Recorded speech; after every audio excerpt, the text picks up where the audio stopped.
এই গরমে আমি পকুর স্কিনের কীভাবে যত্ন নিই সেই ভিডিওটাই আমি আপনাদের সঙ্গে শেয়ার করব। দেখুন, প্রথমে নিম পাতাগুলোকে ভালো করে ধুয়ে নিয়েছি। ধুয়ে একটা পাত্রের মধ্যে নিম পাতাগুলোকে নিয়ে আমি গ্যাসে বসিয়ে দেবো। এটা যতক্ষণ গরম হবে বা ফুটবে ততক্ষণ আমি পকুকে একটা তেল মাখাবো। তেলটা মাখিয়ে পকুকে কিছুক্ষণ রাখতে হবে। এই দেখুন, এটা হচ্ছে ফ্লেমেশন প্রো। এটা হচ্ছে একটা তেল। এতে কি হয়, বাচ্চাদের যে ড্রাইনেস হয়ে যায় না, এই ড্রাই ভাবটা চলে যাবে। কিন্তু এই তেলটা মাখানোর 8 ঘন্টা পরেই কিন্তু স্নান করিয়ে দিতে হবে। তেলটা মাখানোর আগে ভালো করে আঁচড়ে নিতে হবে। আঁচড়ে নেওয়ার পরে ভালো করে আঙুলের সাহায্যে পুরো স্কিনে ভালো করে এটাকে লাগিয়ে দিতে হবে।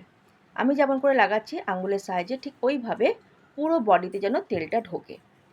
তাহলে কি হবে, ওর যে ড্রাইনেস ব্যাপারটা সেটা চলে যাবে। এই করতে করতে আমার জলটাও ফুটে গেছে। বন্ধ করে দেবো। দিয়ে আমি জলটাকে ছেঁকে নিয়ে ঠান্ডা করতে দেবো।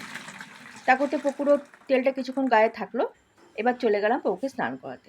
পকুকে চান করানোর জন্য এই কিটো কোলার এই শ্যাম্পুটাকে দিয়ে পুকুর চান করাবো। তার আগে আমি যে নিম জলটা করেছিলাম সেই জলটা ঠান্ডা করে পুকুরকে ভালো করে গাটাকে ভিজিয়ে নেব। আপনারা মনে করবেন না যে আমি একটু গরম জল দিচ্ছি, জলটা কিন্তু ঠান্ডা করেই নিয়েছি। ভালো করে গাটাকে ভিজিয়ে নিলাম। ভিজিয়ে নেওয়ার পরে তারপরে একটা এই মগের মধ্যেই আমি শ্যাম্পুটাকে গুলে নেব। শ্যাম্পুটা ভালো করে ফেনা করে নেব।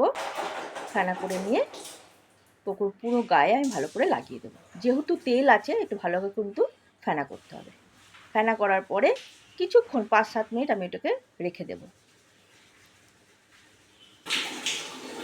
রেখে দেওয়ার পরে আমি একে ভালো করে স্নান করব। এইভাবে যদি বাচ্চার যত্ন নেওয়া হয় তাহলে আশা করি গায়ে কোনো রকম ইনফেকশান হবে না। ভিডিওটা কেমন লাগলো অতি অবশ্যই কিন্তু